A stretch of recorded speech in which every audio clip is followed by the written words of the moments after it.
de l'Évangile de Jésus-Christ selon saint Marc, chapitre 14, versets 12 et suivants. Le premier jour de la fête des pains sans levain, où l'on immolait l'agneau pascal, les disciples de Jésus lui disent « Où veux-tu que nous allions faire les préparatifs pour que tu manges la Pâque ?» Il envoie 2 de ses disciples en leur disant « Allez à la ville. Un homme portant une cruche d'eau viendra à votre rencontre, suivez-le, et là où il entrera, dites au propriétaire, le maître te fait dire, où est la salle où je pourrai manger la Pâque avec mes disciples? Il vous indiquera, à l'étage, une grande pièce aménagée et prête pour un repas. Faites-y pour nous les préparatifs. Les disciples partirent, allèrent à la ville, ils trouvèrent tout comme Jésus leur avait dit, et ils préparèrent la Pâque. Pendant le repas, Jésus, ayant pris du pain et prononcé la bénédiction, le rompit, le leur donna et dit « Prenez, ceci est mon corps. » Puis, ayant pris une coupe et ayant rendu grâce, il la leur donna. Ils en burent tous, et il leur dit « Ceci est mon sang, le sang de l'alliance versé pour la multitude. Amen, je vous le dis, je ne boirai plus du fruit de la vigne, jusqu'au jour où je le boirai nouveau dans le royaume de Dieu. » Après avoir chanté les psaumes, ils partirent pour le mont des Oliviers. Acclamons la parole de Dieu. Dimanche dernier, la liturgie nous invitait à explorer le mystère de la Sainte Trinité. Aujourd'hui, elle nous invite à continuer notre exploration en célébrant la fête du Saint-Sacrement. L'une d'entre vous me disait combien elle avait été marquée par cette fête il y a plus de 20 ans au cours d'un séjour en Espagne. La procession avec le Saint-Sacrement, les pétales de rose utilisés pendant la liturgie, par la beauté de la célébration, le mystère de l'Eucharistie se faisait plus proche. Et c'est juste, car en effet, c'est là le rôle, la fonction de la liturgie. C'est d'expliquer le mystère de Dieu par les sens et par les gestes. Et l'évangile de ce jour nous offre justement d'entrer dans une liturgie que nous offre Jésus lui-même.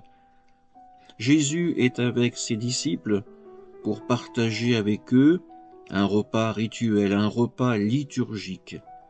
À travers ce moment partagé, c'est un voyage à travers l'histoire des sacrifices de l'Ancien Testament. Bien sûr, les disciples ont une connaissance bien supérieure à la nôtre pour comprendre les références, les termes utilisés par Jésus. Jésus pose ses gestes, prononce ses paroles lors de la fête des pains sans levain, avec le sacrifice de l'agneau pascal. Cela nous renvoie bien sûr à la sortie d'Égypte du peuple hébreu. Vous vous en souvenez, avant de quitter la terre d'esclavage, il y a eu ce passage où chaque famille d'Hébreux sacrifie un agneau et avec son sang en marque sa maison. Ainsi, l'ange exterminateur épargnera ses habitants, mais pour nous qui lisons ce texte, ce sacrifice reste abstrait. Aussi, je vous propose un petit jeu de rôle mental qui consiste à nous mettre dans la peau d'un père de famille juive à l'époque de Jésus. Cet homme, bien sûr, est conscient que même au sein de sa famille qu'il aime, il y a pourtant la présence du mal, une chose qui n'est pas bonne. Ce père comprend donc que cette mauvaise part doit disparaître, doit mourir. Le sacrifice devient donc pour lui le moyen d'exprimer sa repentance et son désir d'alliance avec Dieu. Pour cela, ce père de famille devra aller au marché pour se procurer un petit agneau parfait, sans tache. Puis, toujours pour respecter la loi juive, il devra garder ce petit agneau chez lui pendant 3 jours. Vous l'imaginez, ce petit agneau tout mignon devient rapidement la mascotte de la famille. on s'y attache. Puis le jour du sacrifice arrive, et le père de famille va devoir aller trouver le prêtre avec son agneau. Et c'est là l'instant du sacrifice. Le père de famille ne reste pas spectateur, il est aussi acteur. C'est lui qui doit tenir l'animal.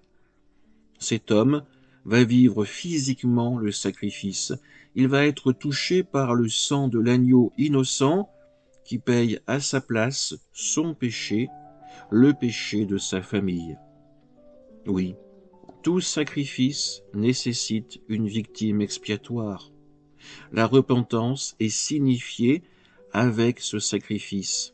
Et maintenant, il reste à entrer dans la deuxième étape, dans la démarche de communion. Et encore une fois, c'est l'agneau qui va rendre cela possible avec le repas qu'il permet. Son sang, il est pour Dieu. Le gigot droit, lui, reviendra au prêtre. Et le reste à la famille. Ce repas partagé va signifier la réconciliation. C'est cette histoire du peuple hébreu que Jésus rend présent, nous rend présent, en instituant l'Eucharistie. Jésus est l'agneau, celui qui se sacrifie pour nous, pour nos péchés, celui qui verse son sang. Jésus est aussi celui qui nous réconcilie avec Dieu et entre nous. Son sacrifice, fait une fois pour toutes, nous ouvre alors la voie de la nouvelle alliance, du salut que nous permet chaque Eucharistie. Amen.